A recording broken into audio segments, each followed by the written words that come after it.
Buenas noches, buenos días, buenas tardes. Para mí son tardes, en estos momentos depende a qué hora estén viendo este video. Esta es una breve introducción para el video que van a ver a continuación, que es una entrevista que tuve la oportunidad de hacerle a un gran amigo mío. Eh, Su nombre es Ondo Angono. Él es un amigo de África que tuve la oportunidad de conocer en España, en Valencia en específico, cuando estuve por allá haciendo un semestre de la licenciatura, ya hace algunos años, hace 8 años, más o menos ya. Y bueno, nos reencontramos apenas en diciembre del año pasado. Y tuve la oportunidad de volver a platicar con él sobre diversas cuestiones, cuestiones que nos interesan. Los dos somos politólogos y en ese sentido pues nos interesa mucho la cuestión política. Y me parece muy interesante todo lo que él, todas las experiencias que él ha tenido durante los últimos años, todo lo que él ha podido desarrollar a través de su trabajo, eh, y cuál es su pensamiento político en la actualidad, ¿no? Me parece que es una persona que tiene mucho que decir acerca de su continente, acerca de su país. Y me parece que hace falta profundizar mucho en lo que sucede en África, sobre todo desde una perspectiva latinoamericana, que a veces lo tenemos como una cuestión muy lejana, ¿no? Entonces me pareció muy interesante poder entrevistarlo, le pedí poder entrevistarlo. Y bueno, eso es lo que van a ver a continuación, pero me pareció importante hacer, digamos, esta breve introducción para que sepan quién es, y el porqué de esta breve entrevista, ¿no? Y bueno, pues nada más quería comentar eso y pues espero que disfruten esta entrevista. Ok, bueno, pues buenas tardes, buenos días, buenas noches. No sé desde dónde nos puedan estar viendo, pero bueno, el día de hoy nos encontramos en la ciudad de Valencia. Estoy con un gran amigo mío, con Pedro Hondo, el cual conozco ya desde hace algunos años, 8 años para ser exactos. Y bueno, he tenido la oportunidad de regresar a Valencia, reencontrarme con él y de platicar muchas cosas muy interesantes. El día de hoy me gustaría hacer una pequeña entrevista en la que podamos conversar sobre algunas de las formas en las que él está luchando desde aquí, algunas cosas quizá personales, pero no tanto, y que podamos conocerlo, ¿no? Un poco más, sobre todo me interesa que podamos conocerlo y que podamos un poco profundizar en lo que él hace, en lo que él piensa, para todos aquellos que quizá a lo mejor no tengan una idea sobre África, sobre el panafricanismo. Yo creo que él nos puede mostrar algunas cuestiones sobre esto desde su propia experiencia, y creo que eso puede ser muy interesante, sobre todo yo soy mexicano, espero que esto lo vean mexicanos, pero seguramente lo verán otras personas de otros países, esperamos. Y bueno, pues te quieres presentar, si quieres decir quién eres más o menos. Sí, nada. Mis amigos desde hace tiempo me llaman Pedro Ondo Angono, pero como panafricanista decidí sacar Pedro porque es un nombre cristiano al cual ya no pertenezco. Entonces prefiero que me llamen Ondo Angono, que es el nombre de mi familia, de mi estirpe. Mm. Así que nada. Me presento como africano, panafricanista, negro, y he estado haciendo un montón de cosas estos últimos años. Estudiamos juntos aquí en la Universidad de Valencia, cuando nos conocimos en 2014, parece mentira, hace ya 8 años, y mantenemos esa amistad. Y a nivel de la ideología, soy panafricanista, y a lo largo de la entrevista iremos desarrollando en relación a lo que me preguntes. Seguramente. Pues muchas gracias por presentarte, Hondo. Me gusta más también a mí. Eh, y bueno, me gustaría que nos platicaras un poco sobre cómo es que has llegado aquí a España, o incluso desde antes, ¿no? Que nos contaras un poco tu infancia en tu país, de dónde vienes, cómo fue allá tu infancia y cómo es que viniste a dar aquí a Valencia, ¿no? Pues he tenido una infancia agridulce. Mm. Soy de Guinea Ecuatorial. Guinea Ecuatorial es un país que se encuentra en África Central. Sí, desde México, cuando miréis el globo, mirad África y la parte donde está, donde puedes darle como una guillotina, ahí se encuentra Guinea, un pequeño país que se limita con otros países, pero de habla francesa, y Nigeria, que habla inglés. Guinea Ecuatorial tiene mucho en común con muchos países latinos porque fue la única colonia, bueno, ex colonia, aunque no me gusta decirlo, pero hay que decirlo para las personas que puedan buscar la información después, que fue la única ex colonia española en África. Sahara, que bueno, fue un protectorado, pero Guinea llegó a ser una provincia española. Eso quiere decir que tenemos muchas cosas en común, muchísima relación con Latinoamérica, en cuanto al idioma, en cuanto a la cultura, en cuanto a la fe, la creencia, hasta la gastronomía. Y bueno, yo soy de ahí y tengo mucha relación con mis hermanos latinos que conocí también desde Guinea y aquí en España. Dicho esto, crecí en Guinea de una forma un poco peculiar. Mi padre fue uno de los que lucharon, bueno, mi abuelo lucharon por la independencia, mis padres han luchado para intentar cambiar la situación de mi país, y mi padre lleva casi 30 años exiliado, que no vive en mi país, y nosotros crecimos en un ambiente misionero.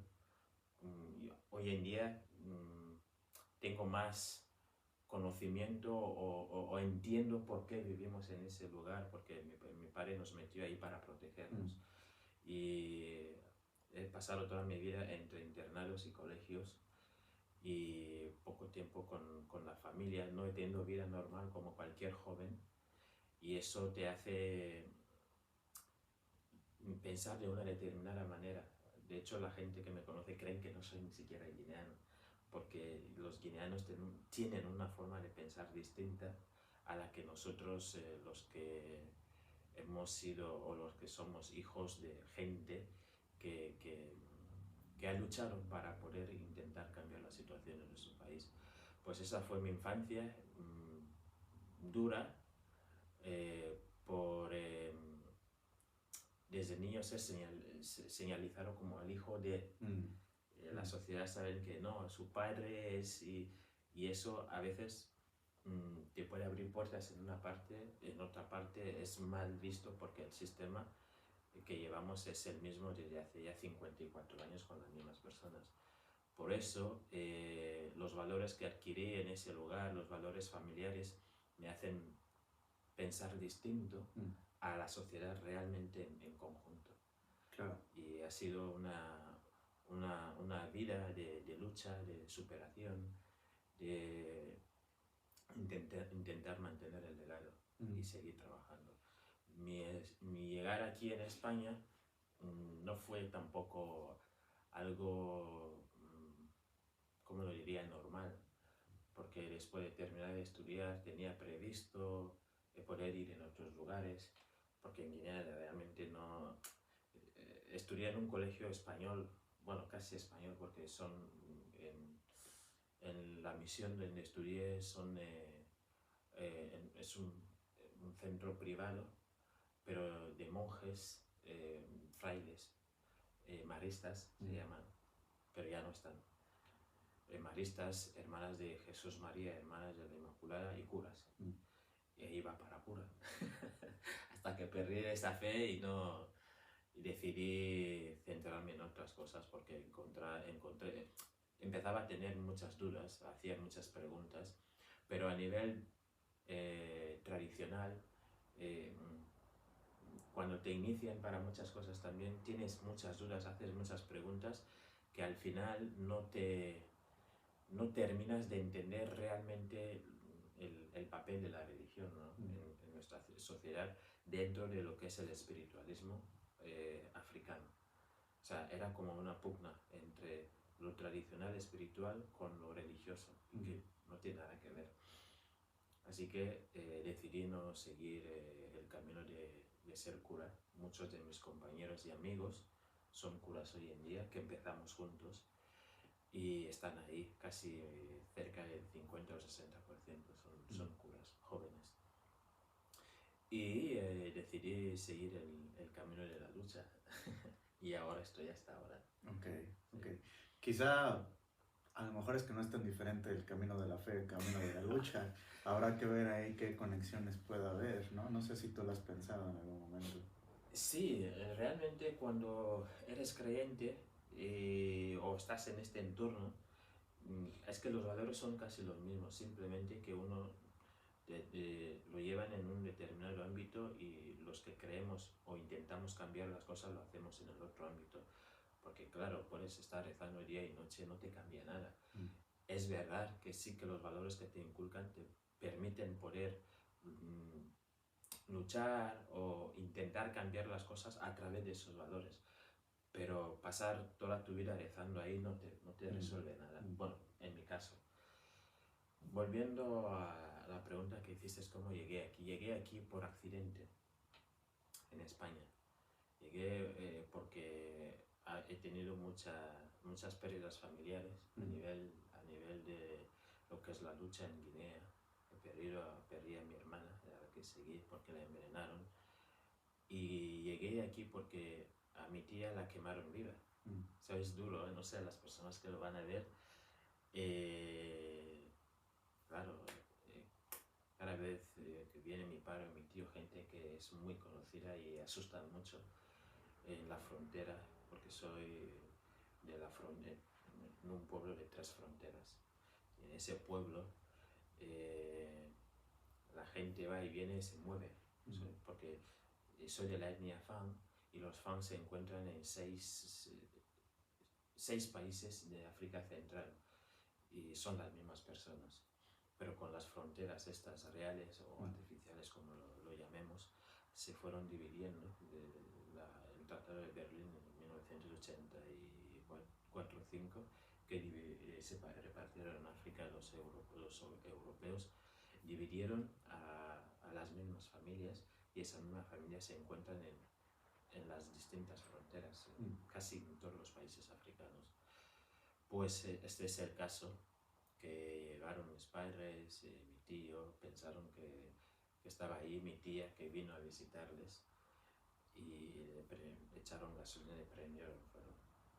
Bueno, mi tía estaba ahí con mi sobrino y yo era el responsable general en este momento en el colegio, que llevaba a los niños, y mi sobrino, su madre es española porque nació y creció aquí, pero fue para visitar a su abuela y estar un rato con ella. Y, o sea, para no marear a los espectadores, mi tía llevaba más del 60% de las quemaduras, mi sobrino también, y me llamaron porque claro, cuando pasó mis padres no podían hacer absolutamente nada. Yo tuve que ir, crucé la frontera, cogí a mi tía y a mi sobrino, les llevé a un hospital y tuve que cambiar de hospital porque no les podían atender. Claro, existen los hospitales pero no tienen las herramientas suficientes para poder curar a la gente.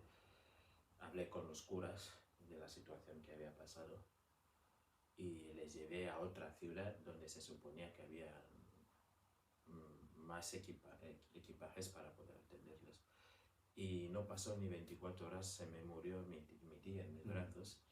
Y los médicos del hospital me dijeron que si no evacuaba a mi sobrino también moriría.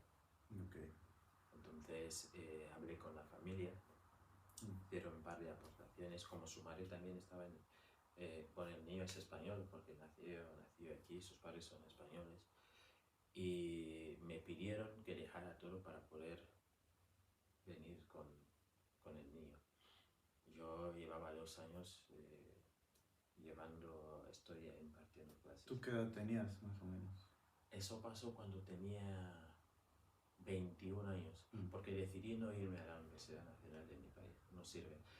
Es distinto, no sé, allá en México, pero nosotros, por ejemplo, en Guinea y en África en general, lo público no sirve para nada. Lo privado es más importante, a diferencia, digamos, de España. Porque aquí cuando te preparas en lo público, pues, saben que serás quizá un funcionario, tienes que ser muy bueno y sobre todo el gobierno mete mucho dinero para formar a su población. Y bueno, al menos en España el sistema es universal. Pero en Guinea el gobierno, los medios que pone, no, no sirven para nada. Y claro, si el sistema es dictatorial, lo normal, no es que lo vea que sea normal, pero para ellos lo normal en cualquier sistema dictatorial es que la gente no se forme, que haya un nivel muy bajo de la educación, y eso permite que se pueda controlar la población, ¿no? Y tener a gente mediocre. Pues eso es lo que pasa no solo en Guinea, sino en muchos países africanos, aunque tenga otras connotaciones más adelante de las que podemos hablar, pero en el medio, el kit del asunto es ese. Claro. No invierten para que la gente se forme. Y eso se nota entre los centros privados y los centros públicos. Los que estudiamos en los privados nos damos cuenta que en el público no hay nivel. Entonces decidí no. Y fue una ocasión o una oportunidad en relación a eso, porque mis hermanos ya estaban aquí estudiando. Se esperaba que tocase mi turno para venir o aquí o en otro país para estudiar la carrera, pero fue algo de repentino que al final tuve que venir con mi sobrino y estuve 2 años en Madrid con él en el hospital para que se pudiese recuperar. Le amputaron unas partes del cuerpo, algunos dedos, y bueno, durante todo ese tiempo, entre los 2 años que perdí allá y los 2 años que estuve con él aquí, todo ese tiempo sin estudiar, estando con él en el hospital. Y hubo unas complicaciones cuando llegué, porque vine para un tiempo, no supe que iba a estar, vine para volver, pero la cosa se alargaba entre el tema de la documentación, la estancia, un lío total. Al final tomé la decisión de seguir estudiando, porque no quería estar ahí sin hacer nada, solo estando en el hospital. Y cuando vi que mi sobrino se iba recuperando, tomé la decisión de preparar el selectivo solo.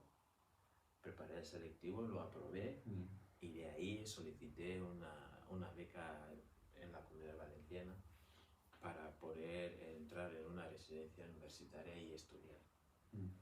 Y así fue mi llegada a España. Tu llegada a España. Es muy interesante. Bueno, quizá ahorita te pregunte un poco más adelante sobre esto. Ya metiste algunas cuestiones del contraste entre África y España y lo que sucede allá, lo que se puede esperar de lo público aquí, ¿no? Y ahorita quizá podamos hablar un poco de eso.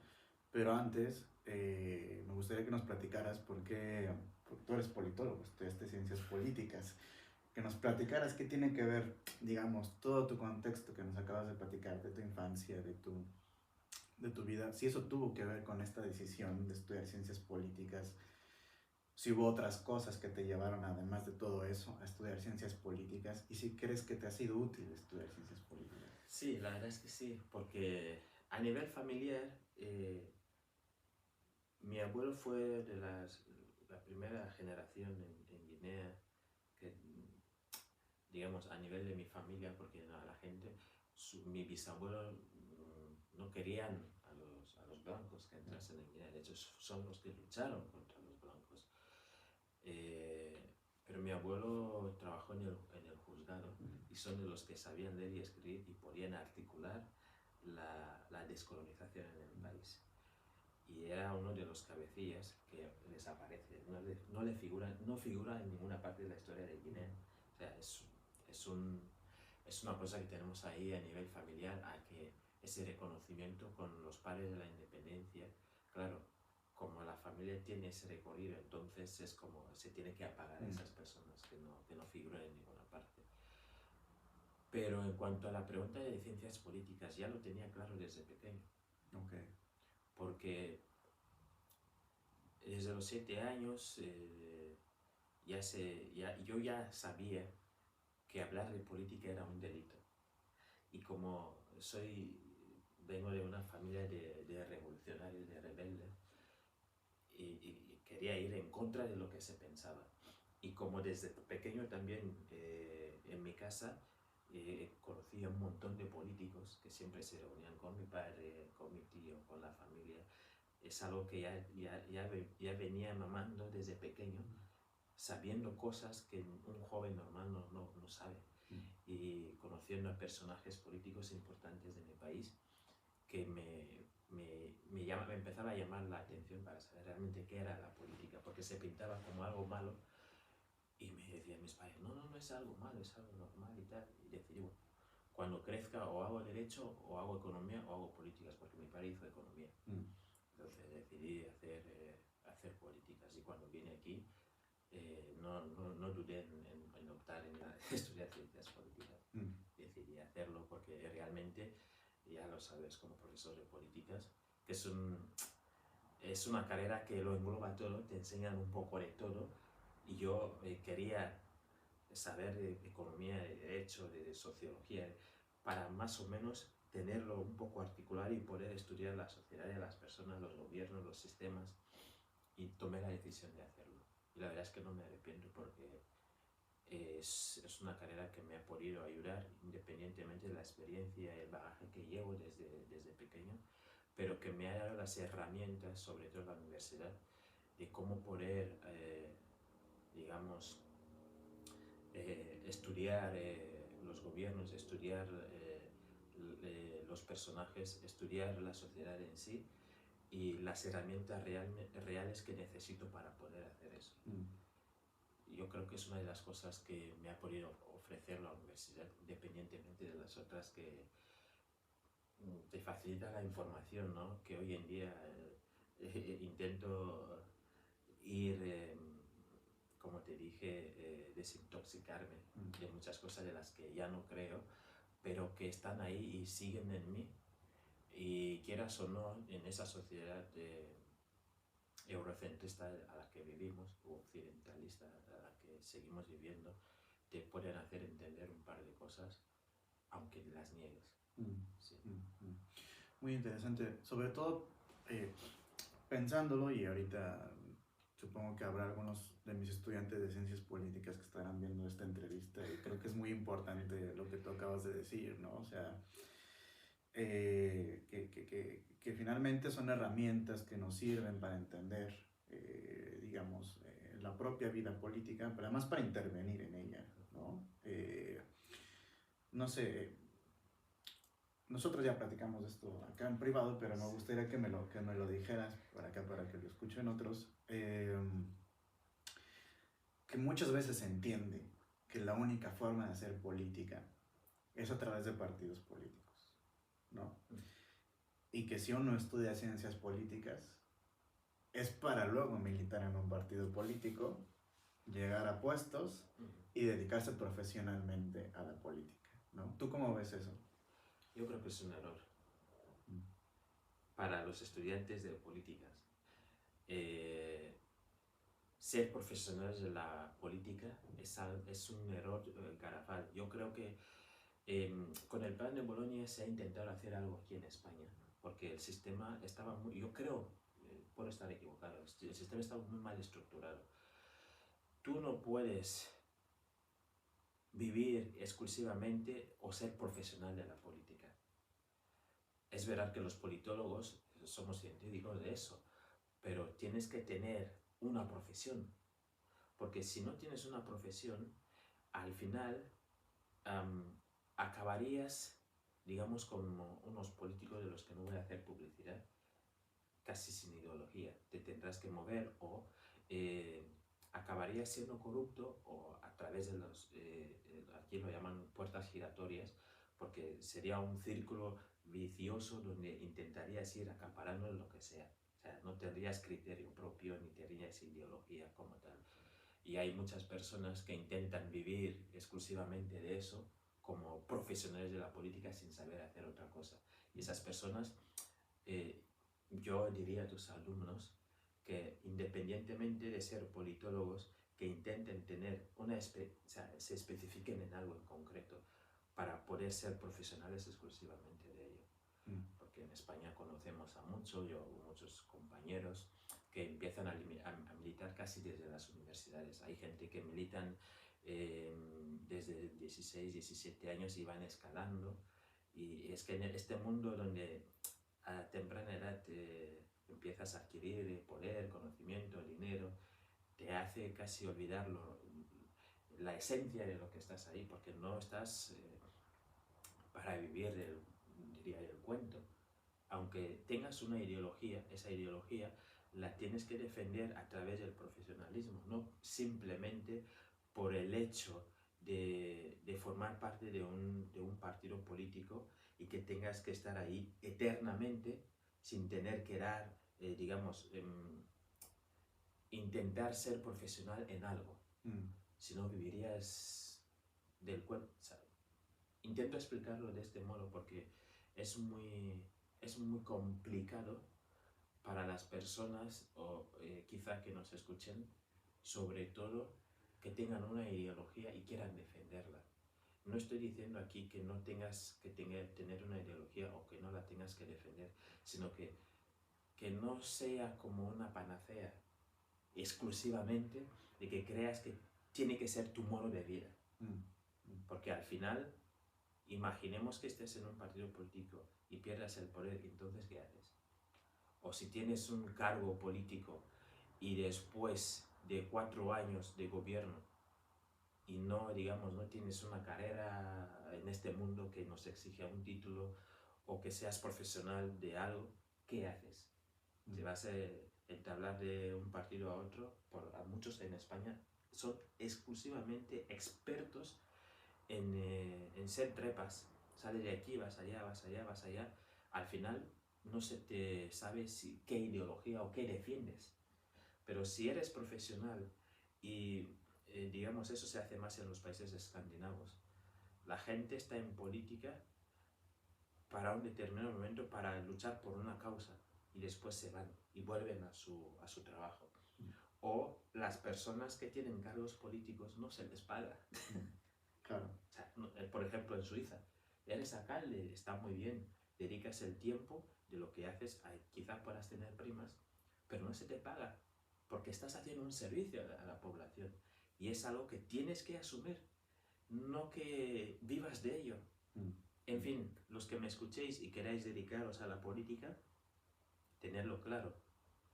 Seréis servidores de la población para cambiar las cosas a mejor, no para robar a la gente o intentar estar ahí siempre en las puertas giratorias para mantenerse en el poder y vivir de la política. Totalmente de acuerdo, totalmente de acuerdo. Yo creo que eso es una cuestión muy interesante, muy importante de mencionar. Pero bueno, volviendo un poco más a ti, ya discutimos un poco acá de una lección rápida de política, pero un poco volviendo a ti, tú ya llevas varios años aquí viviendo, ¿no? ¿Cuántos me dijiste ya? 15 años. 15 años viviendo aquí aquí. En Valencia, no sé. Entonces, yo creo que tú ya has podido ver y contrastar, digamos, una realidad que se vive aquí, en general en Europa, en España, en Madrid, en Valencia, y la realidad que se vive en tu país, la realidad que se vive en tu continente. Digamos, estos contrastes que tú seguramente ya has podido ir viendo, ¿qué es lo que te interesa de aquí que se pudiera hacer en tu continente? ¿Y qué es lo que no te gusta de aquí? Como para hacerlo a un lado y decir, ¿sabes qué? Esto no lo quiero para mi continente. Pues la verdad es una pregunta muy interesante. Nunca me habían hecho una pregunta igual, porque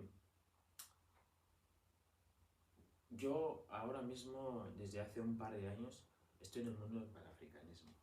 Y el panafricanismo es una ideología, como te dije el otro día, de resistencia. Una ideología que nosotros creemos que esta visión eurocentrista del mundo actual, casi de hace 6 siglos, es una ideología que lo que hace para nosotros, desde nuestro punto de vista como africanos, es neutralizar lo que es ser negro o africano. Sobre todo, como estamos hablando de los africanos, neutralizar al africano en todos los ámbitos. Para mí, lo que me puede interesar de aquí para África es simplemente que la sociedad civil occidental, sobre todo, sepa lo que está pasando en África, sepa lo que los gobernantes, las multinacionales, están haciendo en el continente africano, porque son los sectores más importantes que juegan juegan con ambas partes. Juegan con la sociedad civil de aquí, con la población de aquí que desconoce la realidad, juegan con la población de allá donde saquean.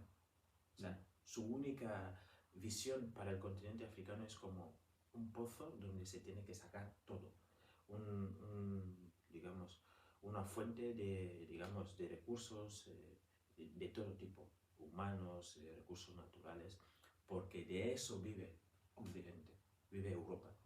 Europa no tiene nada en su subsuelo, no tiene absolutamente nada, pero toda la tecnología que existe en nuestros días hoy, móviles, tablets, todo lo demás, por ejemplo, podríamos hablar después del Congo, pero así en todos los países africanos. Y aparte de eso, todo el proceso de la esclavitud, de la colonización y de la neocolonización, más las dictaduras, se sostienen y se crean desde Occidente. Entonces, yo que he vivido allá, porque el gobierno de mi país lleva el gobernante, que es el más longevo del mundo, lleva 43 años en el poder. 43 años en el poder, amigo de Juan Carlos, ex rey de España, no sé si ex rey o no, pero digamos, voy a decir algo aquí que la gente no sabe. Mi país es propiedad privada del Reino de España.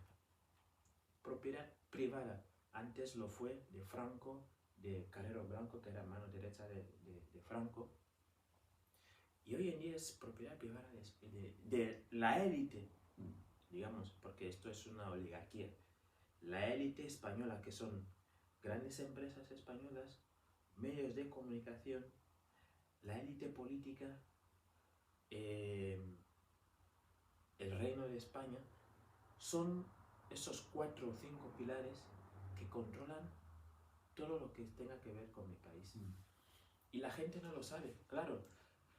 Cuando ven a la gente venir aquí y no saben lo que pasa allá, no, de eso es un problema. Y encima es una trama muy tan peligrosa que cuando empiezas a estudiarla o a analizarla, entiendes realmente los problemas que tiene el continente africano, el problema que tenemos los africanos, pero claro, lo hacen, es que es una argucia muy bien preparada, que la propia población de allá odian a sus gobernantes porque no saben lo que está pasando, creen que sus gobernantes no están haciendo nada, que es verdad, porque la élite que se crea en África es la misma élite que se crea aquí, y entre esa élite se retroalimentan. Os mantenemos en el poder, sacamos los recursos, y encima la población no se entera ni allá ni acá. Entonces, yo creo, a mí lo que me gustaría es poder abrir los ojos a la población de aquí, porque tienen unos valores que se les ha inculcado durante todo ese tiempo para que más o menos sean empáticos. Porque si la sociedad civil de acá entiende los problemas de allá, porque aquí ellos se benefician indirectamente de eso. Es decir, existe una especie de seguridad social aquí, existen ayudas, pero a veces no terminan de decirte de dónde provienen los recursos a los que muchas ayudas sociales se le otorga a la gente. Muchas veces dicen por la seguridad social de los impuestos, pero yo os quiero decir que no es así, porque hay cosas de las que no puedo hablar aquí y que sé, y que no sé si tendría que arriesgarme en decir muchas cosas, porque bueno, no sabemos quiénes van a ver el vídeo, es simplemente de información y de formación para que os enteréis de qué pasa en África.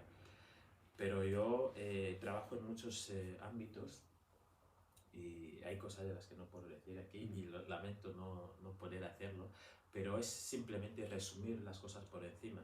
Y hablo con propiedad y peso bien mis palabras, sé lo que estoy diciendo, porque tengo una ONG, trabajo con muchas personas y hay muchas cosas de las que no pueden salir a la luz. Así Totalmente. que voy resumiendo que lo que a mí me interesaría ya no solo de España, sino de toda Europa, porque Europa u Occidente viven mm, por el bajo o no, viven por el sufrimiento de otras personas. O sea, otras personas tienen que sufrir para que la gente viva aquí. Podemos dar un montón de ejemplos, pero todo lo que tenga que ver ya no solo los recursos naturales o los recursos humanos, sino acuerdos, leyes, imposiciones que debilitan o impiden al continente africano poder desarrollarse.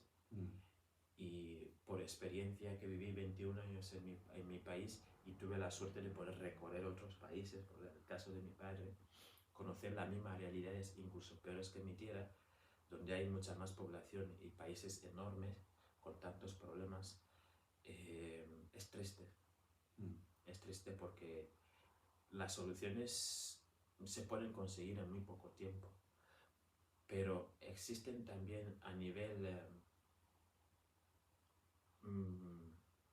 se diría, estigmas de la sociedad, porque a los africanos se les ha considerado como seres inferiores, porque es una era que la fe, la política, la ciencia trabajaron conjuntamente para poder llegar a África para el bienestar de Europa. Cuando se habla de renacimiento europeo a partir del siglo XV, donde España y Portugal van a África bueno, hay varias en Latinoamérica, porque eso no se puede, como lo dicen, Obviar.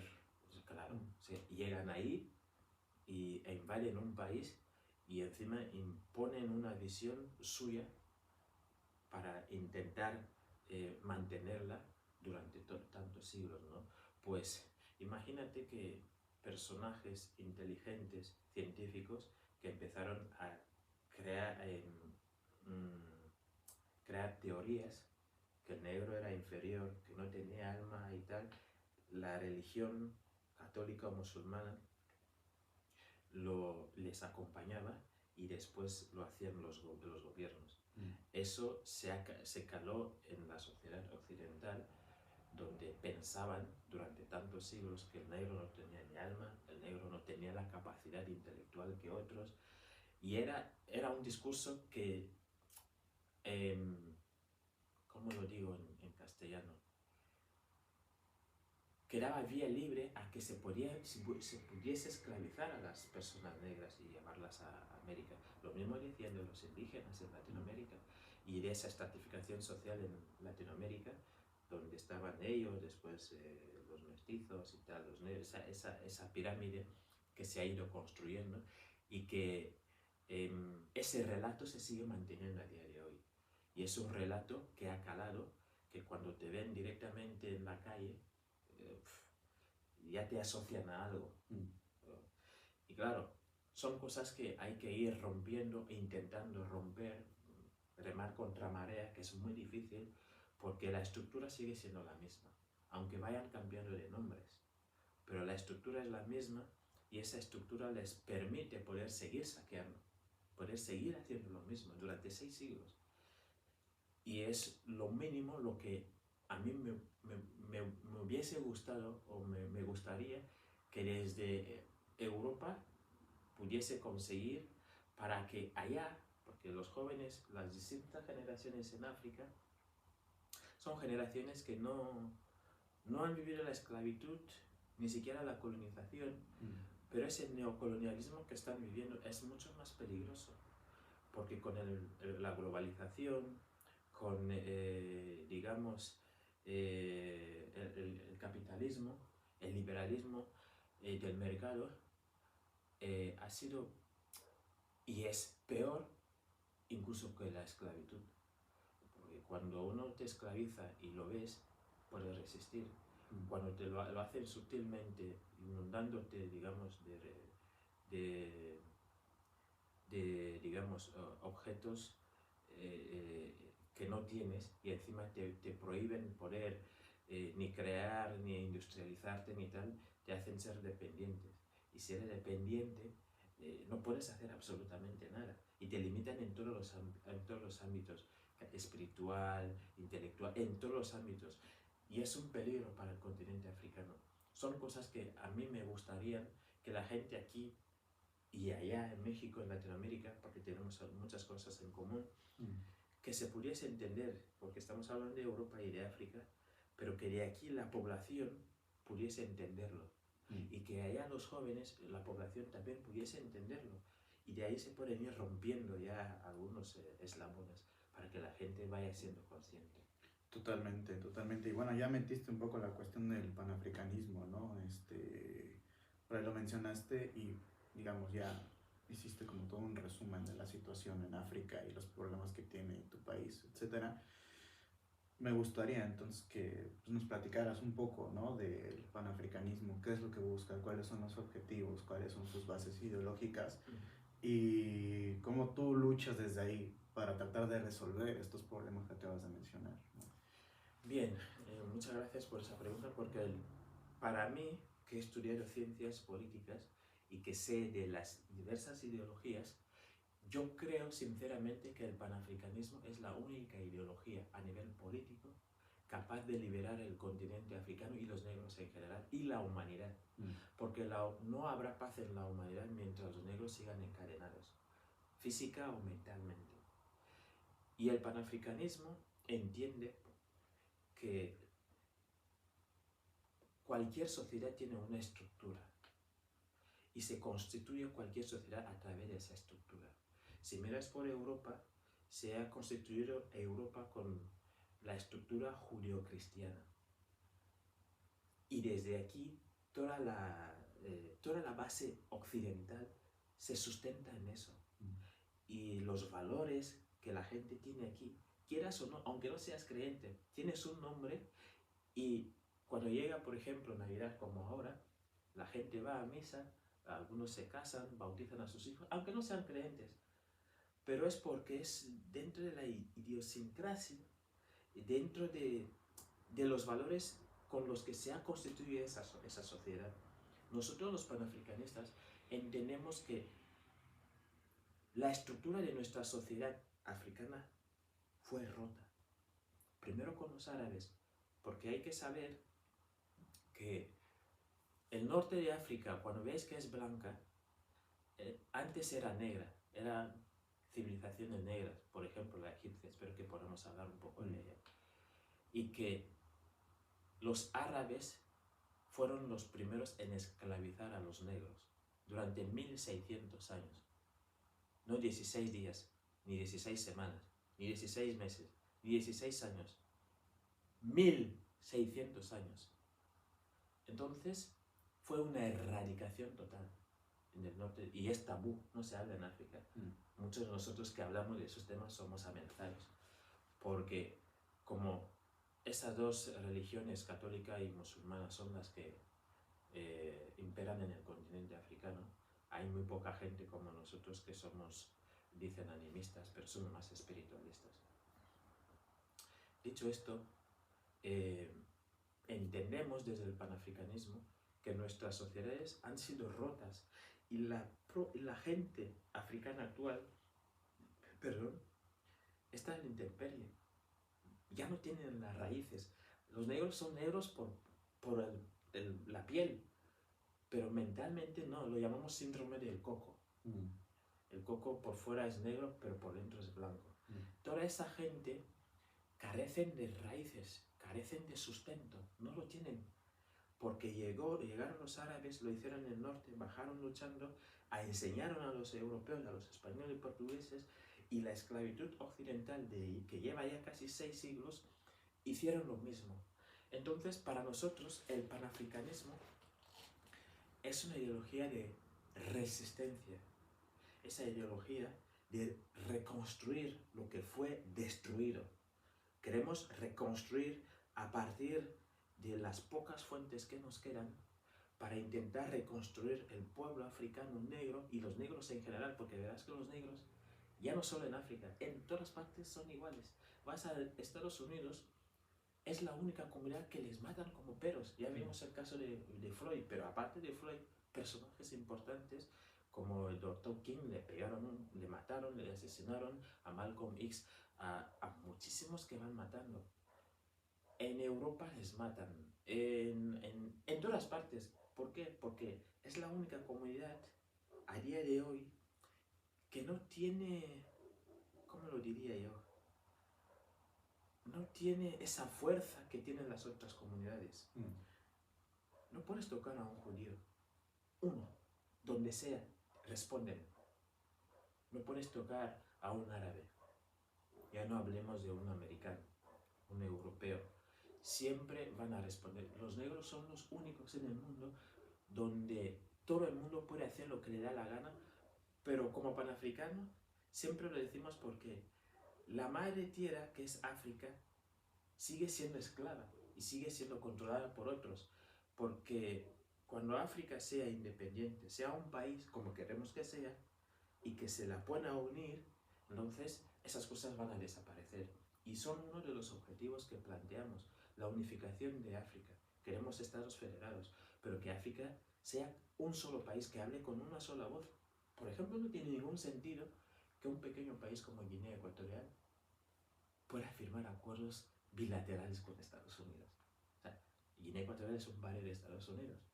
O otro país africano. No puede hacerlo ni con China, ni con India, ni con otro país, porque carece de las capacidades de poder hacerlo. Pero haciéndolo como el continente africano, como un solo país, podemos hablar de igualdad. Y es lo que han entendido los europeos, lo entendieron antes los norteamericanos, incluso los chinos, igual que los rusos. Son federaciones, distintas culturas que se unen porque entienden que dentro de la unidad se encuentra la fuerza. Y encima el continente africano lo que hacen es dividir. Hasta ahora lo que quieren es más dividirlo. ¿Para qué? Porque cuando divide a la gente, vences. Y la gente es débil. Así que uno de nuestros objetivos son estos. Y en relación a todo lo que te he explicado es que desde el panafricanismo lo que entendemos, que tenemos una estructura rota que hay que reconstruir, y para reconstruirlo hace falta unas bases. Y para eso tenemos visiones dentro del panafricanismo, unos que parten de la parte espiritual, otros que lo hacen a través, yo estoy en la parte política, ideológica, donde entendemos que para poder reconstruir eso, para poder reconstruir al ser africano negro, hace falta primero lo que estamos haciendo ahora, concienciar, informar a las personas africanas. Cuando conciencias a las personas, bueno, cuando les informas, les educas, concienciándoles la situación, tienes a unos seres humanos que entienden el problema que tienen, porque mucha gente no entiende ni siquiera lo que está pasando. Ven muchos problemas sin solución, muchas dificultades, no entienden el porqué. Y parece ser que Dios es una persona que odia a los negros y que todo está mal. No, no es eso. Hay gente detrás de eso, hay una estructura, hay un plan muy bien establecido, elaborado de 3000 años que llevamos sufriendo los negros africanos o los negros en general para destruirlo. Entonces el panafricanismo está para construirlo.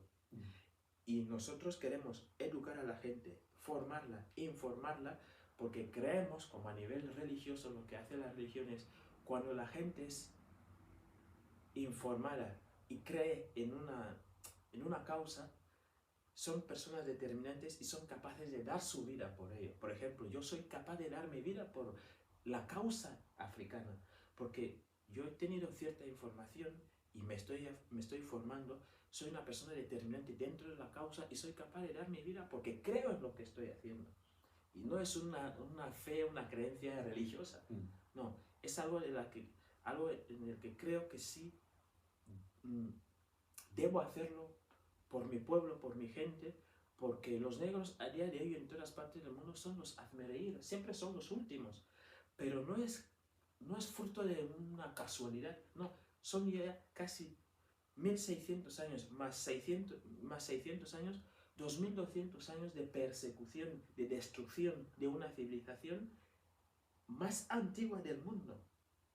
Entonces, cuando sufres esas esclavitudes, colonización, imposiciones, al final llegan en la situación en la que estamos. Y los que tenemos un poco de memoria, lo que queremos es ir aunándonos para saber los problemas que tenemos los negros y ya desde el panafricanismo a nivel ideológico, espiritual, cultural, histórico, en todos los ámbitos, ir trabajando para reconstruirlo. Por eso el panafricanismo es muy importante, porque hay gente mucho más avanzada que sí que ha trabajado mucho en muchos aspectos, y nosotros que llevamos sí que un par de años, lo que estamos haciendo ahora es a nivel de, digamos, Occidente, Europa, los que estamos aquí, entendemos que tenemos que luchar desde dentro para ir cambiando un par de cosas. Es muy difícil, sí, pero creo que estamos dando pasos importantes. Qué importante que nos platiques esto, porque seguramente va a haber muchos de aquellos que nos vean que no saben qué es el panafricanismo, que no habrían escuchado nunca del panafricanismo, y que seguramente les interesará, porque, bueno, ya hemos platicado mucho nosotros sobre los parecidos que hay entre Latinoamérica y África, muchos de los problemas en los que podemos encontrar, digamos, dolores comunes, ¿no? Y que podemos encontrar también incluso experiencias compartidas, pero que a veces somos ignorantes de que las compartimos y que somos ignorantes de que padecemos a veces los mismos dolores. Entonces yo creo que también es muy importante que desde Latinoamérica, desde aquellos que nos puedan estar viendo, que nos puedan estar escuchando, se sepa lo que sucede en África, y que incluso pueda servir como un espejo para verse a sí mismos, ¿no? ¿Tú cómo ves esta cuestión entre Latinoamérica y África? ¿Qué cuestiones pueden compartirse, tanto positivas como negativas? Yo creo que es que tenemos mucho más en común, o sea, mucho más de lo que nos une a lo que nos separa. Cuando miras hasta incluso el mapa de América Latina y África, es como si estuvieran unidos y se separó. Tenemos los mismos climas, la misma gastronomía, casi en el mundo. Verás que Latinoamérica y África, con pirámides y tal, las culturas indígenas comparten muchísimo en común. Pero estamos en el siglo XXI, según el calendario occidental, que no es, aprovecho en decir, el panafricanismo, los quemitas, estamos en el año 6259 de nuestro calendario, que existe, y que del resto se ha podido plagiar muchas cosas, pero bueno, este no es el tema. Tenemos mucho en común porque hemos sufrido las mismas atrocidades, Latinoamérica y África. Somos víctimas de unas personas que han intentado adquirir el poder y intentar más o menos que la raza occidental sea superior durante todo ese tiempo, que de los 6 siglos que llevamos, en detrimento de las otras.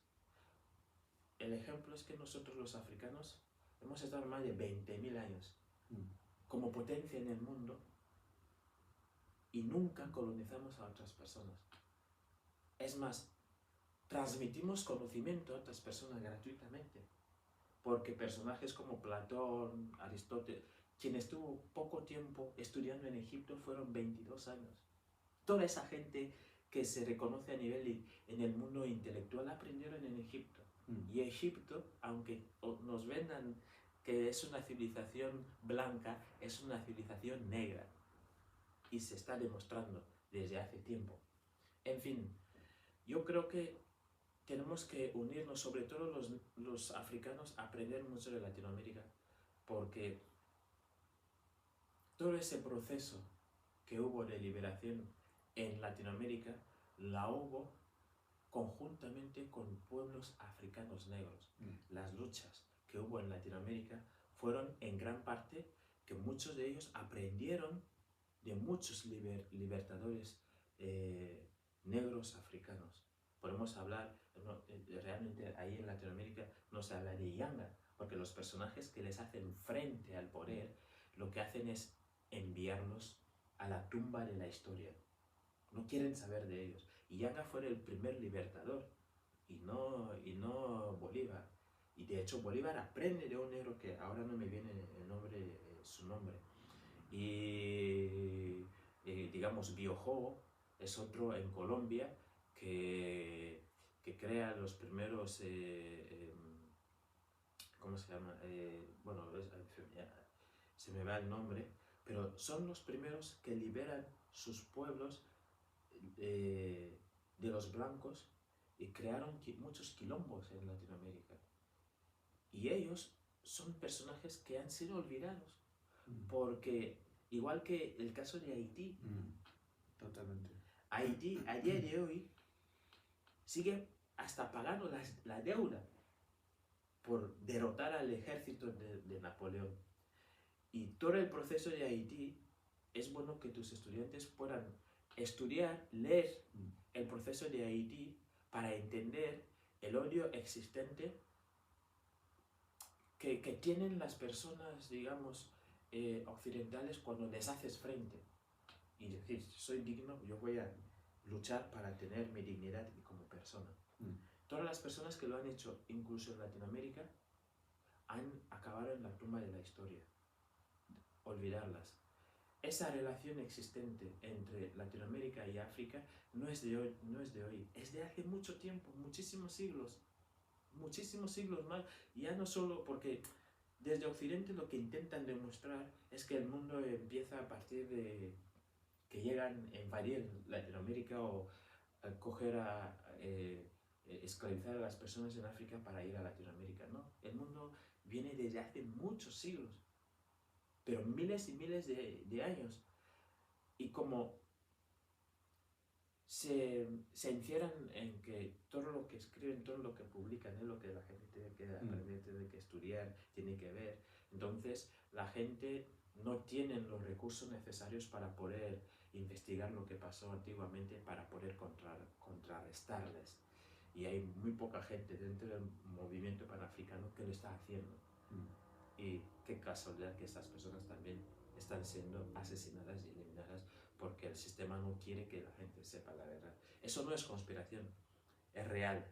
Y voy a procurar que los documentos, los manuales, te lleguen a ti, y para que ellos puedan, están en francés y en inglés, yo me encargaré de que te lleguen a ti para que ellos, los que queráis, podáis investigar por vuestra propia cuenta, y os aseguro que yo estoy en el proceso de desintoxicarme, porque estudié en una universidad occidental española, en Valencia, con él. Y cuando me metí en este mundo era como un shock. Es decir, pasaba días que no podía dormir bien. ¿Cómo es posible que esto esté pasando en nuestras propias narices? Entonces, yo tomé la decisión de meterme de lleno y trabajar de lo que me quede de vida para intentar hacer lo que pueda, digamos, muchos manuales, muchos libros, traducirlos para las personas, sobre todo en el mundo hispano, que desconoce realmente qué es el panafricanismo, qué es lo que pasa en África, que realmente qué relaciones hubieron entre África y Latinoamérica desde hace mucho tiempo. Y en relación a la pregunta a la que estamos dando mucha vuelta, yo personalmente aprendería estos últimos años la lucha que ha habido allá, cómo Latinoamérica ha intentado o está intentando salir, estando, digamos, siendo la ribera sur de Estados Unidos, porque Estados Unidos cree que toda Latinoamérica le pertenece, con el plan, ¿cómo se llama? Monroe. Sí. Y lo mismo hace Europa. Hay un artista marfileño de reggae que canta una canción en francés que dice plus rien ne m'étonne, que ya nada me asombra.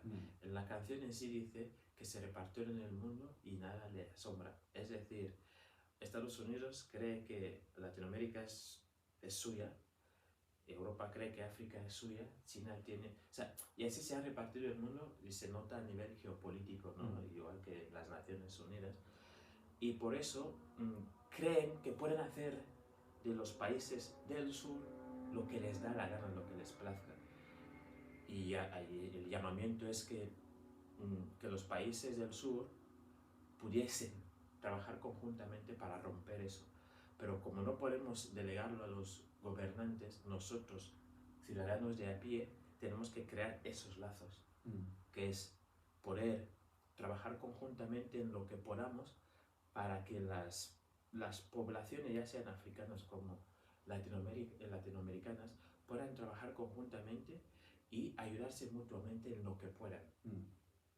Sobre todo en lo que estamos haciendo ahora mismo es informar, que la gente tenga información, sepa lo que pasa en África, y yo me encargaré de lo que ya sabes que voy a hacer para que llegue ahí la información en mis posibilidades y que sea una información veraz que se pueda contrastar. Sí, pues muchas gracias por ese apoyo y dice mucho, ¿no? El hecho de que podamos estar aquí juntos, que podamos platicar, que podamos expresar este tipo de cuestiones.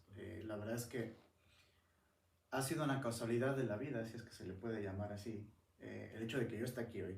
Sí. El hecho de que nos hayamos conocido en la Universidad de Valencia, de que nos hayamos cruzado y que hayamos entablado una amistad, ¿no? Que bueno, ya lleva muchos años, pero que creo que esta amistad pues, puede ir un poco más allá, ¿no?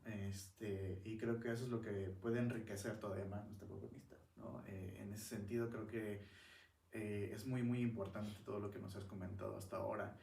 Y no sé, como para ir cerrando, quizá lo que nos podrías ir comentando sería, o a mí lo que me interesaría también para los que nos escuchan, que nos contaras quizá de algunos personajes importantes a los que nosotros podamos ir a investigar situaciones, textos, ¿no? A los que nosotros podamos acudir como para ir ampliando todavía más lo que nos acabas de contar, porque seguramente habrán surgido muchas dudas, muchas preguntas de nuestros oyentes y de nuestras oyentes, que se quedaron con mucho interés de profundizar, pero que bueno, en una entrevista no la podemos hacer tan larga, sobre todo en redes sociales, tú ya lo sabes, ¿no? La gente se aburre. Sí.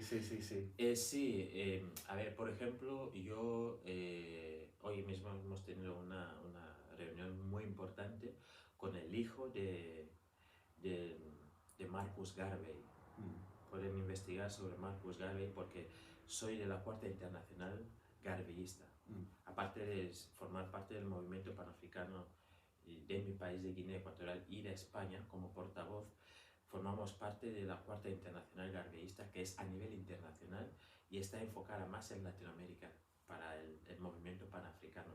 Y hoy hemos tenido el honor de poder reunirnos con el hijo de Marcus Garvey.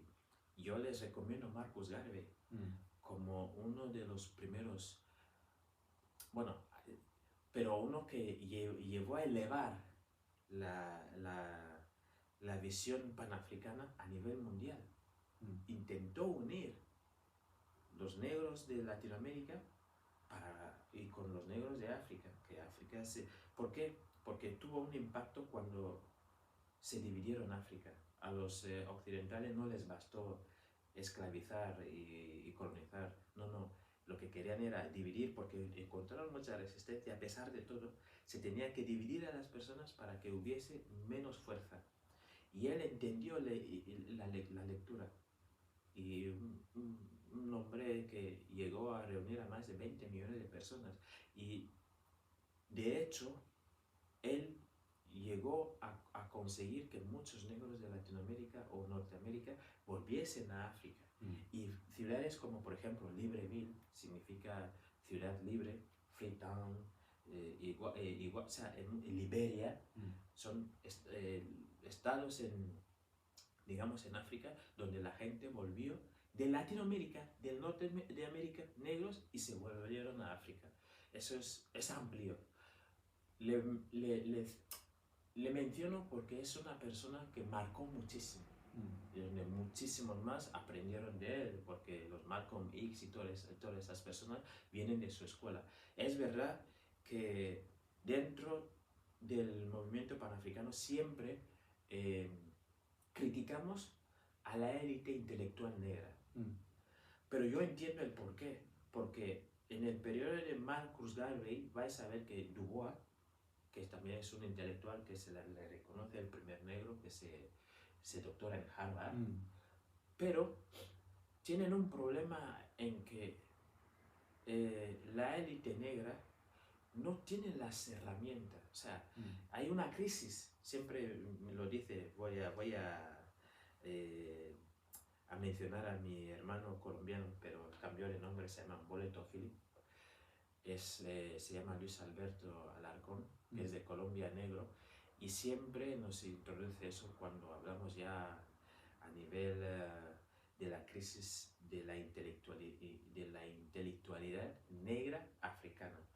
Es decir, vas a ver que los negros con títulos universitarios muy inteligentes no se mojan sobre la causa negra.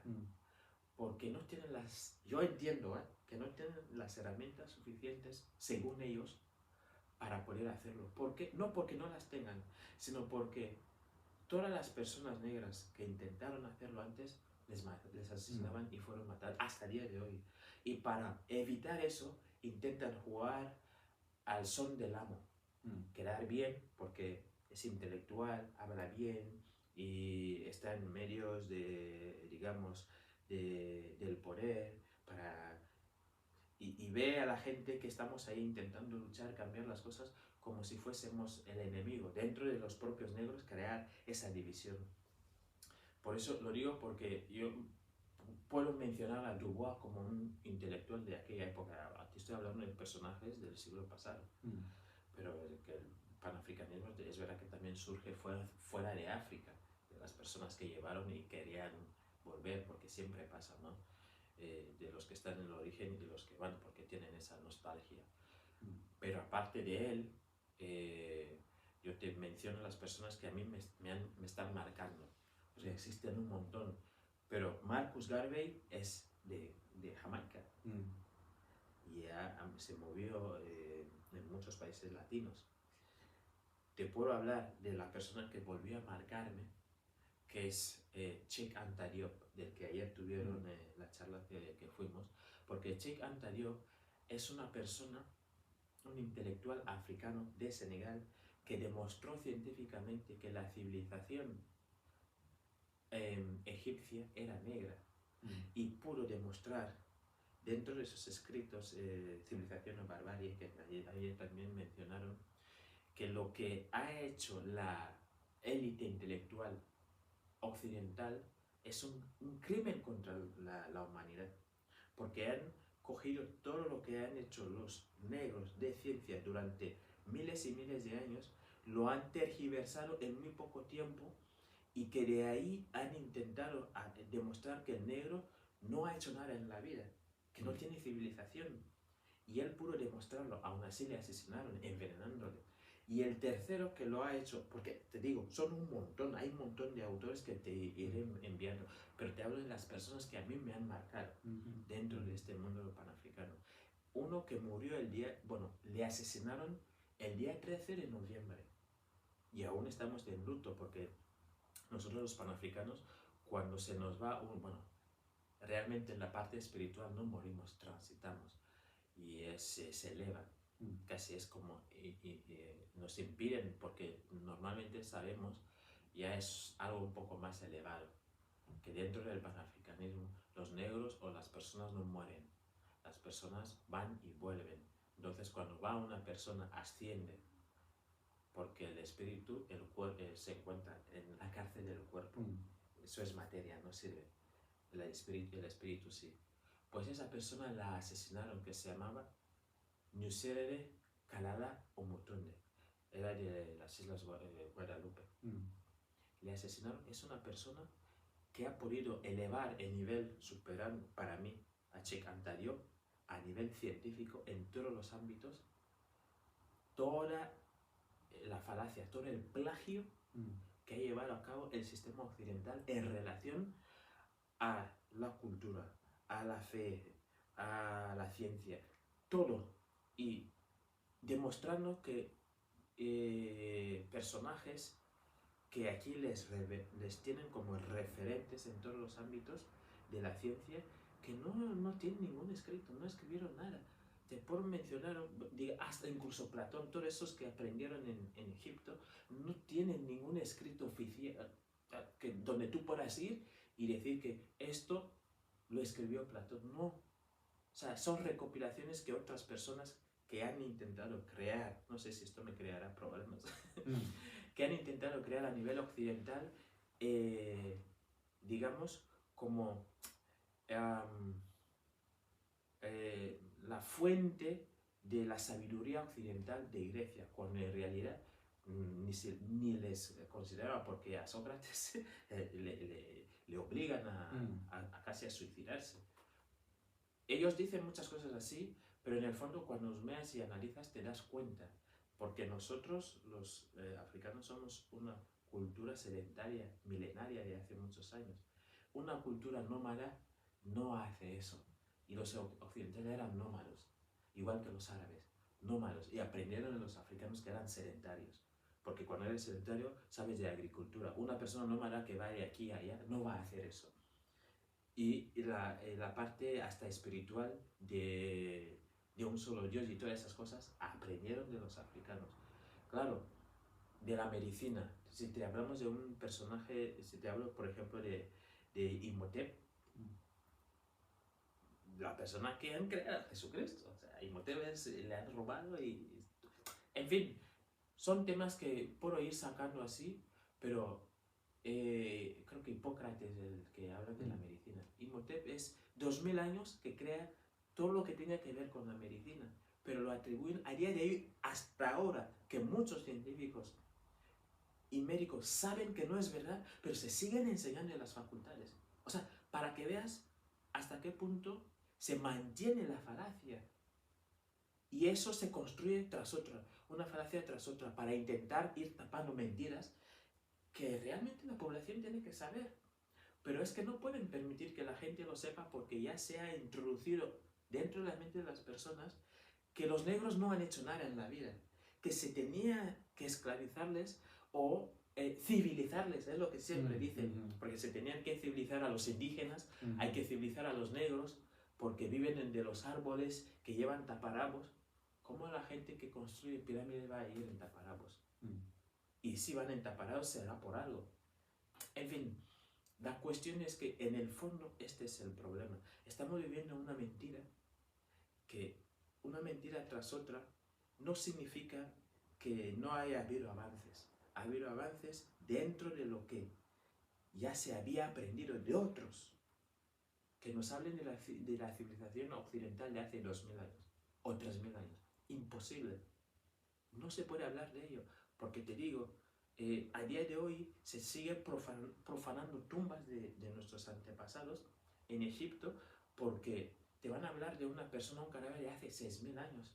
Y sigue, porque embalsamaron a toda esa gente. Y de hace 6000, 8000, 4000, 5000 años. ¿Cómo se entiende que esas personas sí que puedan ver sus tumbas, y gente de hace 300 años, 400, ¿dónde está la tumba de Platón? O Aristóteles, o Descartes, ¿dónde la puedes ver? No la vas a ver en ninguna parte. Pero si yo te hablo de algunos faraones, de las distintas dinastías, vas y encuentras su tumba. Eso significa que son personas que han estado durante miles y miles de años viviendo en un lugar, y esas personas son las personas capaces de poder hacer ciencia durante X tiempo, durante miles y miles de años, y poder transmitirlo. Entonces, si vas y plagias a toda esa gente, lo mínimo que hicieron los árabes es al menos reconocer de dónde sacaron la fuente cuando enseñaron a los europeos. Pero lo peor que han hecho los europeos es ni siquiera citan la fuente. Y hoy en día se ha creado lo del plagio, que está muy bien. Ese plagio, muchos están trabajando en muchos sectores para demostrar que realmente los que están plagiando son ellos. Pero bueno, es un tema muy interesante que a la larga podemos demostrar, y no sé si nos costará la vida. Te lo digo así porque todos los que han intentado hacerlo, que yo he conocido, hoy están bajo tierra. Porque han entendido realmente, de verdad, que la esencia, y lo digo así sin tapujos, la esencia occidental es una esencia de violencia, Porque para poder conseguir lo que quiere, tiene que hacerlo a fuerza. Europa, y vivo aquí, es un continente que ha estado siempre en guerra. Hasta hace 70 años, después de la Segunda Guerra Mundial, se mataban entre ellos, porque nunca han vivido en armonía. Han aprendido los africanos, porque nosotros vivimos en comunidad, es todo lo contrario. Hasta que se crea la Unión Europea, o los Estados Unidos que se han ido, aún así, para conseguir esos estados que tuvieron que hacer entre Canadá y Estados Unidos, que hicieron a México, que está ahí cerca. O sea, la historia está ahí, pero claro, como a día de hoy tienen poder, tienen los medios de comunicación, que sabes que estamos en una guerra híbrida donde ellos te dan por ahí y encima llueve y dice, o sea, en fin, ellos controlan todo. Tienen los medios de comunicación, tienen los satélites, tienen ejércitos. Y siempre le digo a la gente, les doy ejemplo, porque en Latinoamérica al menos se libra de eso. Es algo que no tenemos nosotros. Porque cuando les doy el ejemplo, cuando miras por todo nuestro planeta Tierra y los continentes, les doy ejemplo a mucha gente. Si miras a Estados Unidos, verás a Canadá y Estados Unidos. Tienen armas de destrucción masiva. Si vienes a Europa, tienes a Francia y tienes a Inglaterra. E incluso Rusia, que está entre Europa y Asia.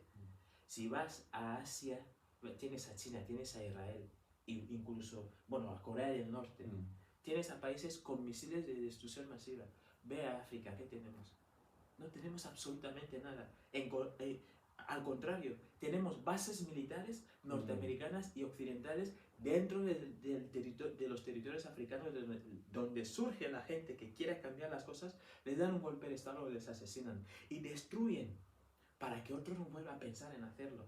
O sea, vivir así eternamente. Y esos son los problemas que tenemos en algunos países africanos. Lo vimos en 2011 con Libia. Destruir Libia y decir que es un dictador. ¿Cuántos dictadores hay en África y en el mundo? Y que no destruyen sus países. Pero en nosotros, panafricanos, no tenemos tanta voz. Sabemos que el problema es del dólar. Pero aquí no podemos hablar de eso. Así que, bueno, muchísimas gracias por esa oportunidad y iremos trabajando para que tus estudiantes y en Latinoamérica tengan muchísima información. Sí, te lo agradezco y bueno, los que nos han escuchado durante este rato, espero que pues hayan tenido un buen momento, hayan podido reflexionar en torno a todas estas cuestiones que acabamos de hablar y que ya nos ha dicho varios personajes que podemos seguir investigando, con los que podemos seguir profundizando para aquellos que tengan todavía más curiosidad, que seguramente habrá entre las y los que nos han escuchado. Y pues muchas gracias, Hondo, por esta gran reunión, por esta plática, creo que ha sido muy enriquecedora para mí y para los que nos han escuchado, y que ojalá dentro de no muchos años podamos volver a hacer otra, y además que esa otra vez nos platiques qué tanto ha avanzado toda esta cuestión, ¿no? La verdad es que sí, pues agradeceros primero a ti por esa oportunidad. Un amigo que se nos fue, murió el año pasado, se llamaba Kwame Mensah, artista, un buen amigo, casi un hermano, siempre me decía, cuando me cabreaba y tal, me decía, tranquilo, todo lo que surge debe. Lo digo porque eso no es casual. La naturaleza, a la cual creo mucho, sabe cómo hacer las cosas. Esta oportunidad que hemos tenido, ¿te acuerdas que casi este año intentábamos hacerlo, pero no, con la pandemia no fue posible y tal? Y es una oportunidad y creo que es el inicio de algo importante que se avecina y que vamos a aprovechar, sobre todo para las personas que estén interesadas en el continente africano, que sobre todo estén interesadas en la justicia, en intentar cambiar las cosas. Nos encontrarán a nosotros los que hemos tomado la decisión de dedicar nuestra vida a esa lucha. Totalmente. Así que te agradezco a ti a esa entrevista a vosotros los que podáis vernos en cualquier parte del mundo, sobre todo estudiantes suyos de Colombia, México, México, Colombia, Ojalá que podamos llegar todavía hasta allá. toda Latinoamérica donde se habla español, y en Norteamérica de las personas que hablen español, en mi país, Guinea Ecuatorial, en España, para la sociedad civil, las personas de aquí, que vivéis aquí y que realmente queráis saber lo que pasa en África. Yo os tiendo la mano, todo lo que queráis saber. El movimiento panafricano vive en España, el gobierno español intenta que no se sepa nada de él, con muchas asociaciones que también viven de eso, pero estamos aquí para dar batalla y vamos a seguir dando la batalla e intentar salir adelante. Así que muchísimas gracias y es un honor para mí. Igual para mí, muchas gracias y bueno, pues hasta la próxima y nos seguimos viendo. Adiós. Bye bye.